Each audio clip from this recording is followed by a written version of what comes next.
And while we wait for that, the DOGE disruptors are taking a wrecking ball to woke and wasteful government spending, and it's driving the Democrats insane. DOGE is to blame for this mess without legal domain. Whatever DOGE is doing, it is certainly not what democracy looks like or has ever looked like in the grand history of this country. We are living a nightmare created by Donald Trump and Elon Musk, and we need to wake up. This dude is probably one of the most unintelligent billionaires I have ever met or seen or witnessed. They don't do their homework. Clearly, like, they're putting 19-year-olds in at the Treasury. This dude is not smart. But AOC might want to take a deep breath because DOGE is just getting started. At least 20,000 federal workers have taken President Trump's buyout offer. Elon Musk is polling his followers on X and asking them, quote, would you like DOGE to audit the IRS? And President Trump backing up the world's richest man and revealing his new target for the DOGE cuts, the Department of Education.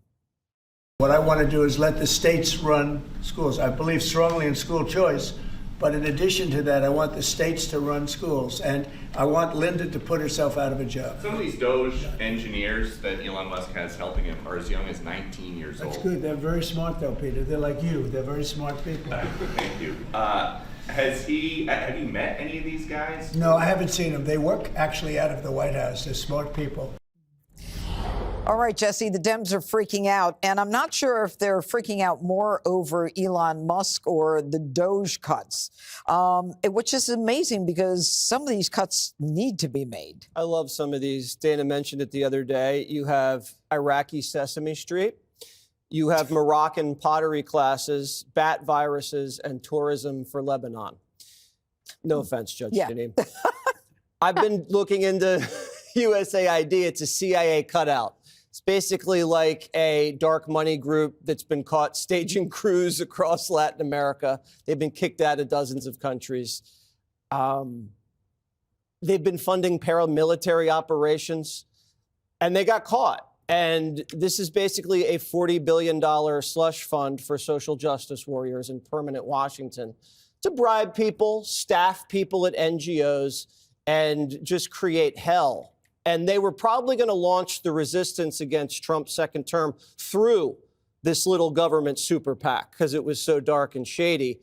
And if you are like our friend Kamala Harris and you're interested in Venn diagrams, if you take all the executives from USAID, the Clinton Foundation, the Gates Foundation, the World Bank, the World Health Organization, and the United Nations, all of them overlap.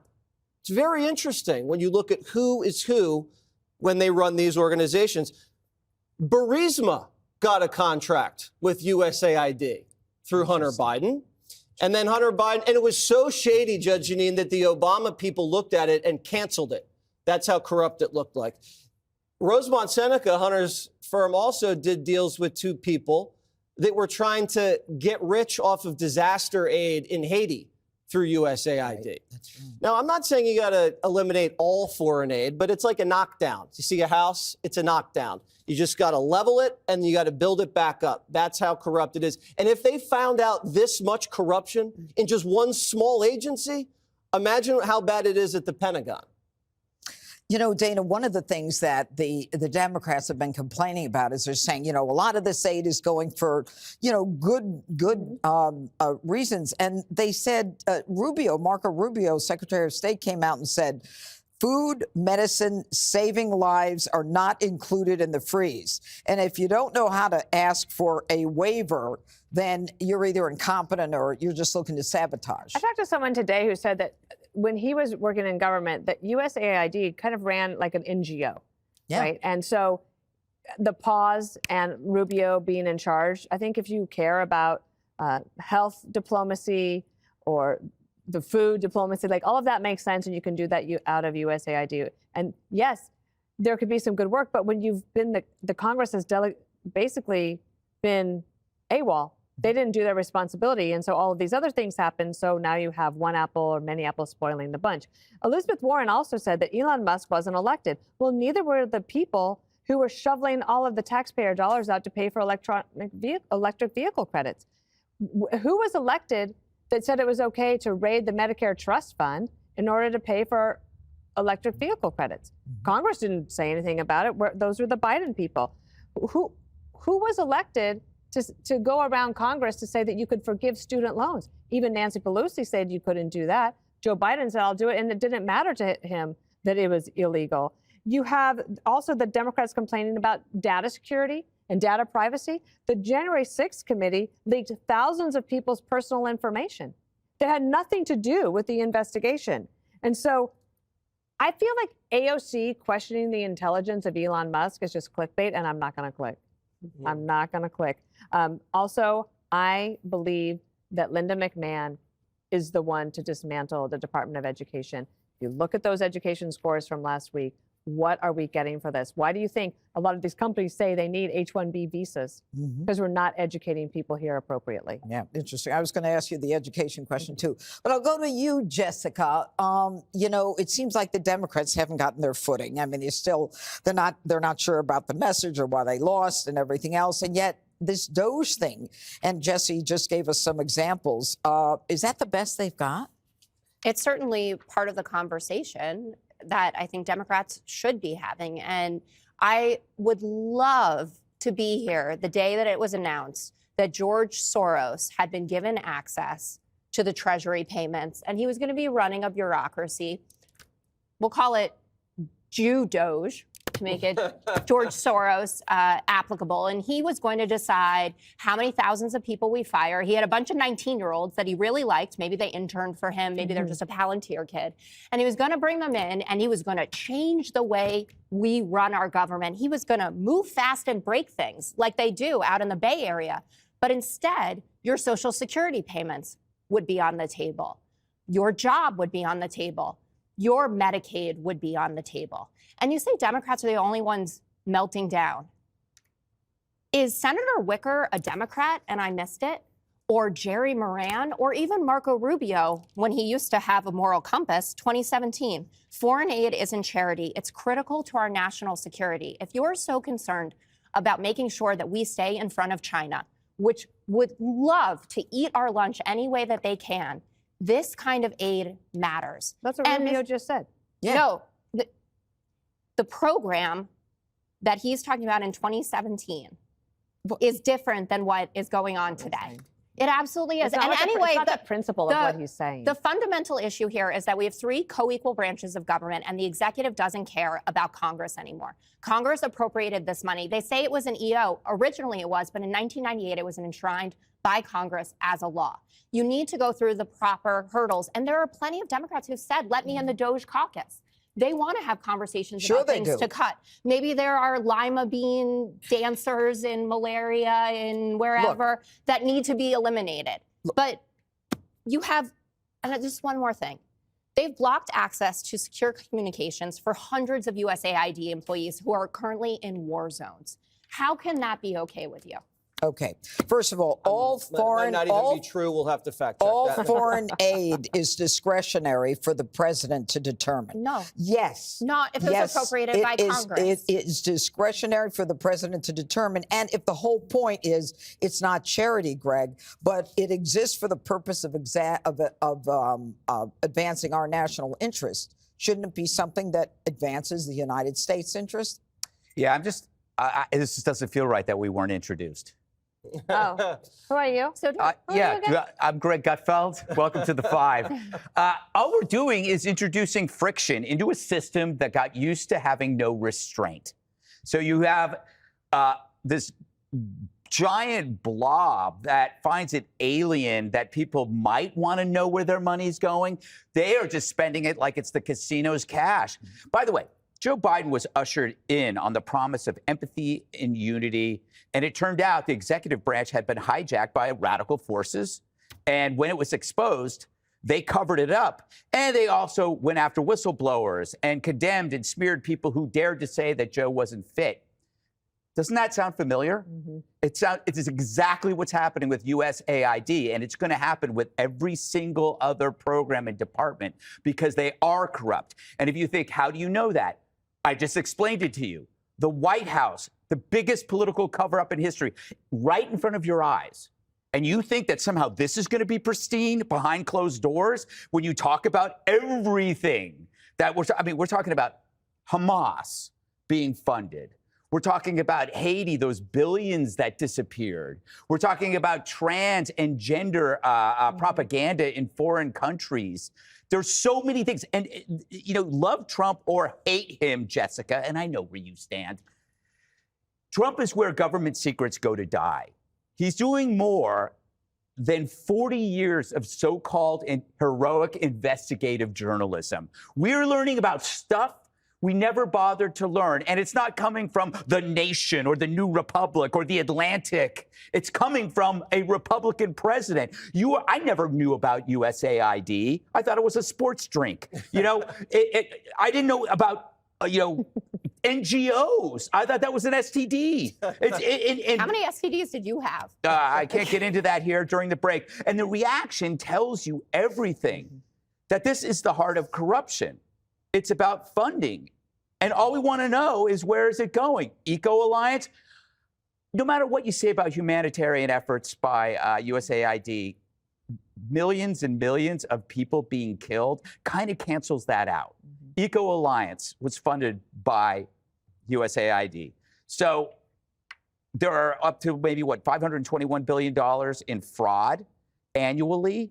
And these people act like we're waging war. No, we are, against corruption. And you're on the wrong side. You're on the wrong side. I'm not. Let's talk about government contracts also that Musk has.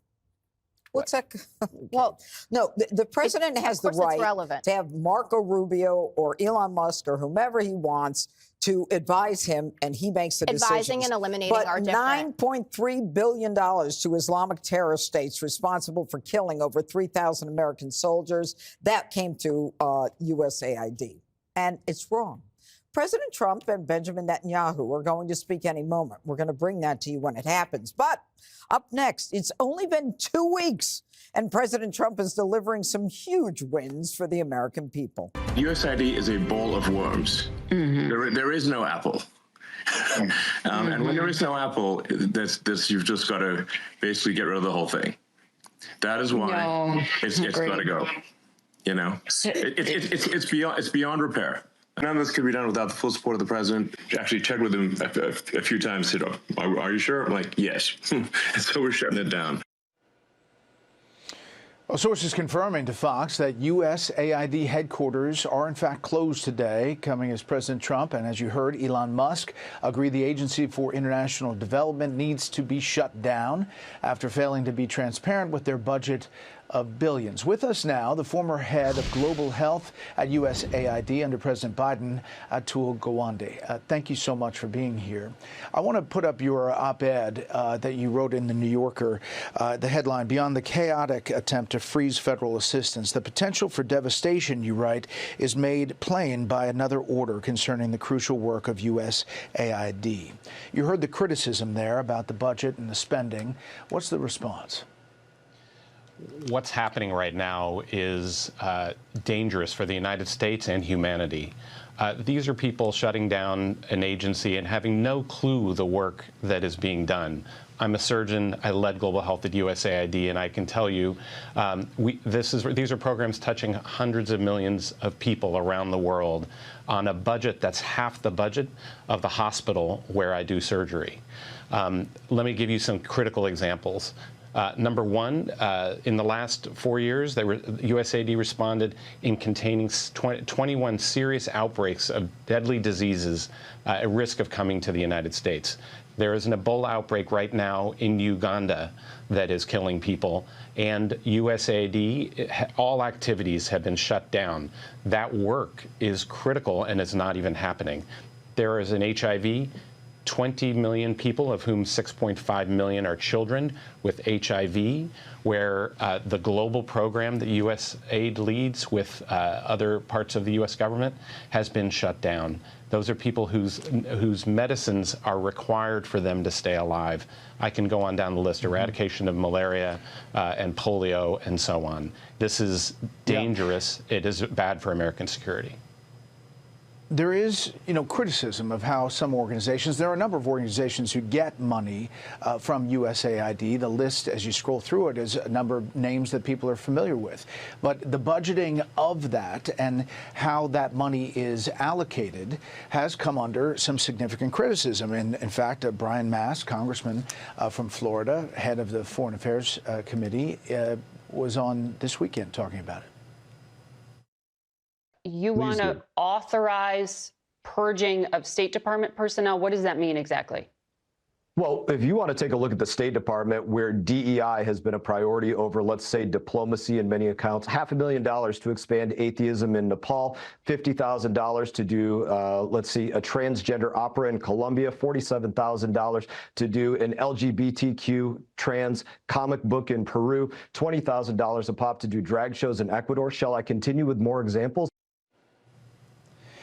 So overall, you're saying the spending, there are crucial things, and the closing of this agency is a real problem in the eyes. You say it's an advantage for the enemy. For the people who voted for President Trump and say you need to purge some of these programs, what do you say to them? A top-to-bottom review of what is being done and a change in policies is a normal way of doing business, and that is appropriate in any administration. But a shutdown of work that is predominantly disaster assistance, it is global health, it's demining countries around the world, including Cambodia and Vietnam, so that agriculture can be resumed by farmers. That critical work affects millions, and the effort to shut it down, activities are already closed. People are being harmed as we speak, and the destruction of this agency leaves America without the largest civilian operational capacity for action abroad. You don't need to pause it, and there's no such thing as a pause of an airplane in flight. You get exactly the damage that produces. Yeah. Atul, we appreciate it. We want to have all sides of the story on the air. Thank you for coming in. Thank you. We've got House Foreign Affairs Committee Chairman Brian Mast on deck to react to this reorganization. But first, let's get to Maddie Rivera with more. Maddie? Yeah, a lot of turmoil surrounding this issue, John. USAID buildings remain closed today. So the acting head of the agency, Secretary of State Marco Rubio, says a review is being done of USAID. Rubio says this is not about getting rid of foreign aid. He argues USAID has veered off course from its original mission of advancing American interests abroad. There are also reports that USAID has fallen short of its goals for some projects in years past. Republicans have pointed out USAID has spent $20 million for a Sesame Street workshop in Iraq. It's doled out $1.5 million to advance DEI in Serbia's workplaces and business communities. It's given $6 million to fund tourism in Egypt, all initiatives that Republicans say are just plain wasteful. I have been on USAID's case for years now, going back several years, where I was trying to investigate the expenditures for humanitarian aid, primarily when it came to the war in Ukraine. And what my team and I encountered was absolute obstruction and lies coming out of USAID. But supporters say USAID has helped counter Russian and Chinese influence around the world. They also say the 90-day freeze the president has implemented on foreign aid not only threatens lives, but livelihoods too. Causal Design, a Colorado-based contractor, says it's losing 70% of its revenue from the USAID stop work order. Its CEO says they're considering layoffs within the end of the month if the situation doesn't change. I think one of my frustrations and what I'm trying to push is we can review this portfolio. We can look at aid. We can look at things to improve, but let's do it while we're working. There's no need to stop business and to stop industry. The small businesses will not make it 90 days.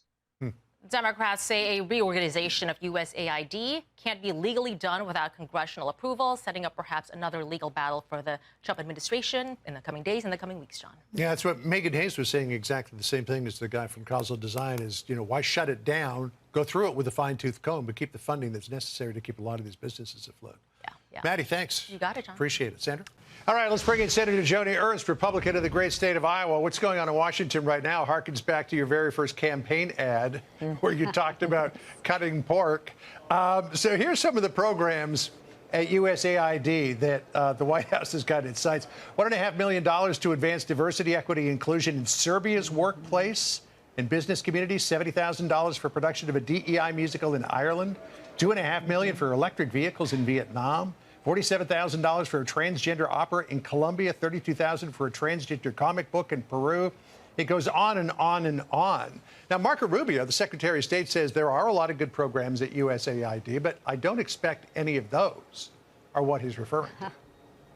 Absolutely, John. And I have been on USAID's case for years now, going back several years where I was trying to investigate the expenditures for humanitarian aid, primarily when it came to the war in Ukraine. And what my team and I encountered was absolute obstruction and lies coming out of USAID. They did everything possible to stop me from accessing their records to understand where our taxpayers money was going. I eventually partnered with Representative Mike McCall in the House, and we started a formal congressional investigation. And even after that, they really pushed back, only allowed us access to a small amount of data. But what we found was extreme expenditures on the part of USAID with very little data-driven results.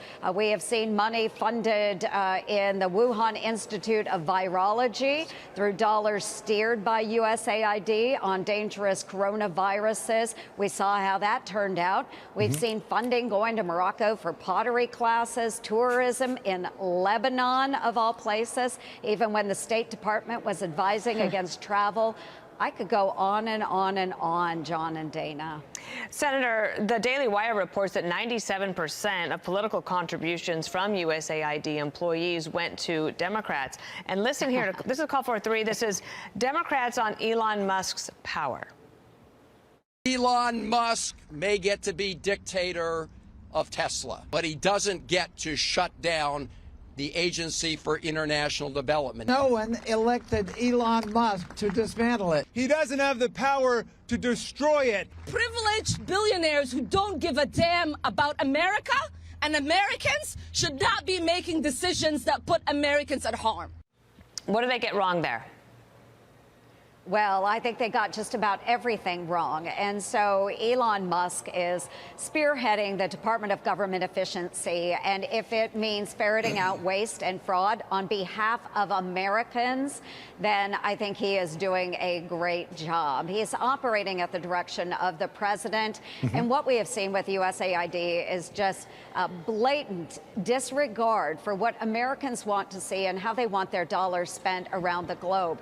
There are important projects. We acknowledge that, but we have to disrupt this system, ferret out the waste, and get back to what we should be doing, and that's making sure that American interests are represented in supporting our allies and partners. I'm certainly going through the federal budget with a combine trying to separate the wheat from the chaff. He's just been named a, quote, special government employee. But Donald Trump yesterday tried to assure Elon Musk's critics that he doesn't have superpowers. Listen here. Elon can't do and won't do anything without our approval, and we'll give him the approval where appropriate. Where not appropriate, we won't. But he reports in, and it's something that he feels very strongly about. I mean, it's something he feels strongly about because he's used to being in private enterprise. He's used to making miracles happen on very low budgets. But this idea that not everything that he says is going to happen will happen. So are the Democrats overreaching here? Well, I do think we need change, and the American people spoke to that last November, and this is exactly what we are going to do. It is going to be a very aggressive movement on the part of Republicans, President Trump, and Elon Musk and the Department of Government Efficiency. So the Democrats need to get used to this. We are going to find ways to focus our American taxpayer dollars on the things that they should be spent on, which is the American people and our interests. Again, we don't need to be wasting money on ridiculous items like seeing how fast shrimp can run on treadmills. I don't care about that. The American people, they don't care about that. So get ready for disruption. Get used to disruption. Let's get our federal government back on track and doing what we should be doing and not focusing on items of ridiculous ideology. All right, Senator Joni Ernst, that was great to spend time with you. Thank you so much. Thank you. Yeah. President Trump and Elon Musk are moving forward to make significant changes to the U.S. Agency for International Development, and critics are arguing USAID has become a slush fund wasting taxpayer money. Press Secretary Caroline Leavitt gave a blistering account of the agency's absurd spending yesterday. Here's the reason why Elon Musk and others have been taking a look, because if you look at the waste and abuse that has run through USAID over the past several years, these are some of the insane priorities that organization has been spending money on. $1.5 million to advance DEI in Serbia's workplaces, $70,000 for a production of a DEI musical in Ireland, $47,000 for a transgender opera in Colombia, $32,000 for a transgender comic book in Peru. I don't know about you, but as an American taxpayer, I don't want my dollars going towards this crap, and I know the American people don't either, and that's exactly what Elon Musk has been tasked by President Trump to do, to get the fraud, waste, and abuse out of our federal government. Wow. I hope they were taking notes. Now we're learning more about Elon Musk's small army to cut the wasteful spending. These young engineers were reportedly handpicked by Elon Musk, and the oldest is just 25 years old, and some of them are reportedly still in college. Joey, I took notes. $1.5 million to advance the DEI in Serbia's workforces. Yeah. I mean, yeah, USAID. So I have an anecdote for you. I have a friend, she texted me a few hours ago, unsolicited, didn't know I was on the show today. She said, I've been a contractor, subcontractor for USAID for 30 years. She said, I've been saying for a long time to my friends and family that it's a wasteful agency. We've done some of the stupidest projects you can ever imagine. Although it's now putting me partially out of business, it's a good thing, and that's what I voted for. That's from somebody who has been a contractor, subcontractor, who has firsthand experience for 3 decades. I think it was Harold Ford yesterday on the 5 said, don't throw the baby out with the bathwater. Well, sometimes that's exactly what you need to do. Sometimes you need to hit delete and then start over again. Because the people that are working in that agency, they were approving these things. So that's a part of their ethos. And if they have to go home and not come back to work, that's probably the best thing that should happen. Rebecca? Well, listen, it not only is it waste, but a lot of times, a lot of this stuff aggravates our allies and partners. It's ideologically controversial, so it's pushing things like abortion on conservative countries or the LGBTQ issue or climate ideology, and it aggravates our partners and allies. Of course, it aggravates a lot of Americans as well, and sometimes violates the consciences of our Americans. Don't even want our taxpayer dollars to go to these things. But I think the larger point is USAID was never meant to be purely charity, purely altruism. It's supposed to align with American foreign policy objectives and make sure that we have countries that are siding with the United States against our adversaries. Last point, recently went to a trip to India. India, conservative country. We want to partner with India to counter China.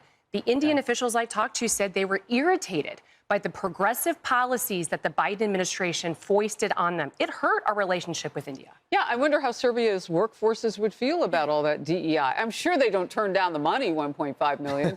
But to your point, I mean, that's not in alignment maybe with some countries. I don't know about Serbia. Yeah, look, this is the best 3 examples I've seen for the problems at USAID. I just want to highlight it. Emma Colton, FoxNews.com. Everyone read this. Number 1, Tom Cotton sends a letter October of 2023 to Samantha Power, who's administering USAID, and says, I have credible evidence that Hamas terrorists have received U.S. aid. Now, USAID denies that. Tom Cotton, however, not known for throwing random things to the wind. Number 2, Syrian National gets $9 million to Al-Nusra Front. Newsflash, Al Newswear Front is a terrorist organization. Number 3, money gets to the Wuhan Institute of Virology. Let's put a cherry on top. A Soros group is who Samantha Powers chooses to meet with several times during the administration. Those are the problems. And just to address the point, because there's this viral story about AIDS and PEPFAR and that not getting to children. Everyone wants to see African children helped. Everyone wants to see PEPFAR continue. Secretary Rubio addressed this just now in a press conference flagged for me by the State Department. Quote, "We have issued a blanket waiver. If the program saves lives, they have a waiver." Straight from the Secretary of State. All right, there you go. Emily. And that is the tip of the iceberg for us funding terrorism, by the way. And yes, not only was it not supposed to be totally dependent, but also it wasn't supposed to be permanent. And self-reported from USAID, 4 out of 10 projects are not complete, are not fulfilled, objectives failed. That's self-reported. And that was in just 1 year, by the way, 2016 to 2017. So the whole point is we are funding failed projects that don't align with our values, that are funding actual terrorism, and is also in a time when we need to be focusing on ourselves. For a nation that's $3.5 trillion in debt, why in the heck are we spending so much money for developing nations on projects, on these superfluous priorities, when Americans are drowning right now? And frankly, the notion that people are horrified by this, we talked about, there's a triage that needs to occur. So maybe in the future we'll revisit. Maybe in the future, DEI in the workplace in Colombia, okay, fine. But for right now, why don't you guys just take a pause? Because the concept that these other nations rely on unequivocally American handout for salaries or for benefits doesn't sit right with us. Why shouldn't we shore up the walls, fix the broken windows, and then look toward the community garden in someone else's town? It doesn't make any sense to prioritize. What you're saying is so fair, too. I didn't think of it as triage. I was just thinking audit. But it's so bad now, it's probably going to feel like a disaster to go through and figure out where all the money is going. And I loved what you said. I mean, there will be some carve-outs. Former Senator Rubio, Secretary of State Rubio now, is looking for opportunities to do that. I mean, we do want to be good citizens in the world. We're the greatest country. Of course we do.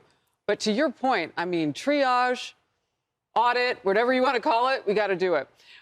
Yeah. Maddie, thanks. You got it, John. Appreciate it. Sandra? Okay, more on that USAID fight in just a moment. But first, to Trump's upcoming meeting with Benjamin Netanyahu. Let's bring in House Foreign Affairs Committee Chairman Brian Mast. He joins us now live. Thank you so much, sir, for joining the program. So please do tell us what we should expect from this meeting.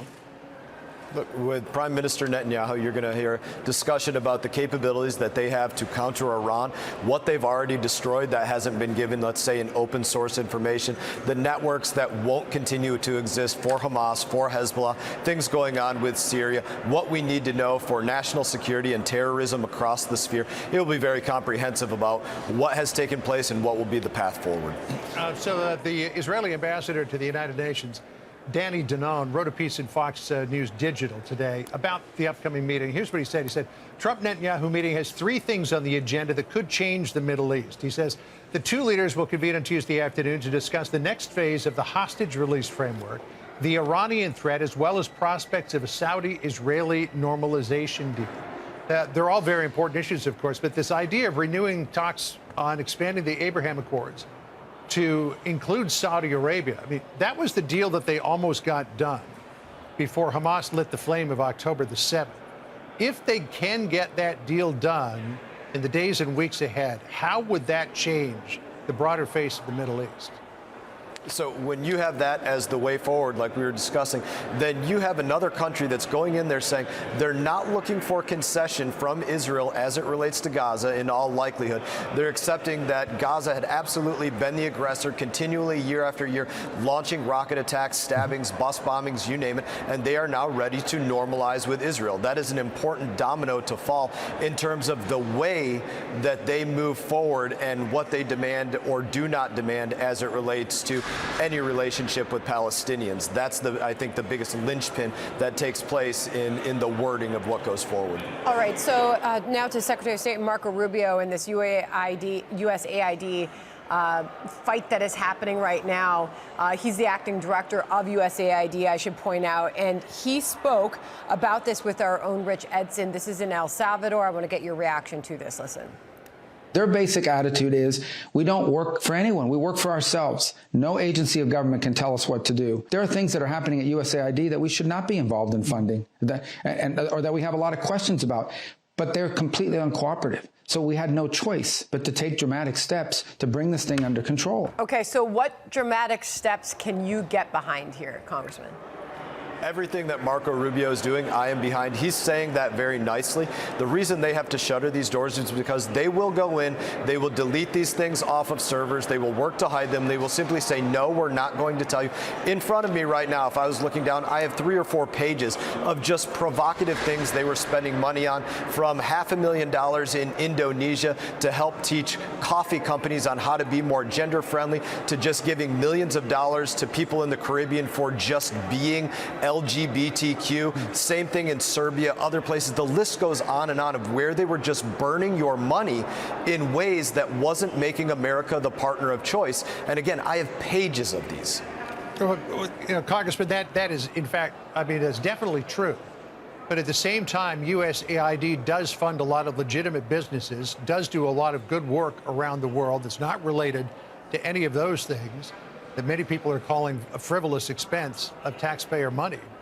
Why shut it down for 90 days? We heard just a moment ago in Matty Rivera's good report that there's a company out west called Causal Design that probably isn't going to be able to make its payroll and stay afloat if this 90-day pause actually takes place. Why not go through it with a fine-tooth comb?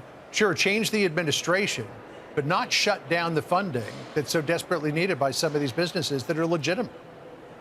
I don't think you can do it that way because of the way that they do work to hide this. And bear in mind, I chaired Foreign Affairs Oversight for the last couple of years. They will come to Congress. It's not what we did. That's what they will say to your face. You have to do it in this way because of the way that they have acted. And again, they're not asking questions across the board, even if they're providing aid. These 3 important questions. What does America need from that country or region? What does that country or region actually want from America? Because most of the time it's not drag shows. It's not teaching them gender identity. It's not giving them comic books related to trans and other things. They want something different from us, but you also have to ask, does what we provide, if we provide something, does it get America what it needs or what it's asking for? And USAID systemically across the board has not been looking at the world or asking those questions in that way. Congressman Bill Gates weighed in on The View. He's warning that millions could die if this funding comes to an end. Listen. My foundation partners with USAID on nutrition and getting vaccines out. And, there's incredible people. They're not actually worms that work there. So, hopefully we'll get some of that work back in shape. In fact, if we don't, you could have literally millions of deaths. To him, you say what, Congressman? Number one, every one of those groups that's working with USAID has the ability and they know the process to apply to USAID and to Secretary Rubio to say, this is where we're literally saving lives. We're not doing drag shows, we're saving lives. Please grant an exception for this. They know how to go out there and apply to that. Some people are saying they don't. They absolutely do. But the other thing I would say is this is not the baby being thrown out with the bathwater, as people, sometimes say. LGBTQ, trans, DEI initiatives were not the exception or the outlier. They were the rule of what was going on. And when you actually look at these lists comprehensively to see everything that they were doing, you really start to realize that. All right. Well, Congressman, we'll keep following this to see where it goes and whether or not the 90-day pause does stay in effect. Appreciate your time, sir. Thank you.